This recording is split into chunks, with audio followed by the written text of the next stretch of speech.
Бауырлас елдің басына күн туғанда түркістандықтар да қарап қалған жоқ.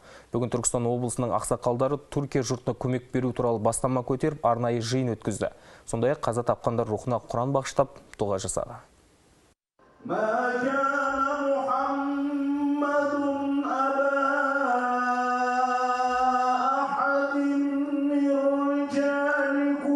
Түркиядағы жағдайға байланысты еліміздің барлық өңірінде гуманитарлық көмек қабылдау пункттері ашылып жатыр. Соның бірі Түркістанда қолға алынған. Оған әр ақсақал зейнетақыларынан 100 мың теңгеден беріп, өз үлестерін қосып жатыр. Олардың айтуынша Түркістан түркі жұртының рухани астанасы болғандықтан, осындай қысу таяң шақта қолымыздан келген бар көмекті жасауымыз керек дейді.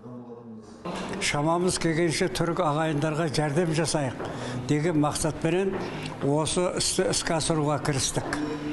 Бұл бастаманы облыстық ақсақалдар алқасы көтергенменен бұл мәселе бүкіл Түркістан халқының атынан жиналады және бүкіл Түркістан халқының атынан көмек беріледі.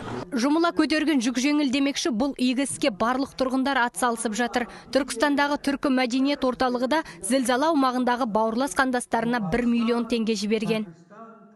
Жолдың астында түркі мәдениет орталығы бар, түркі халқы бар.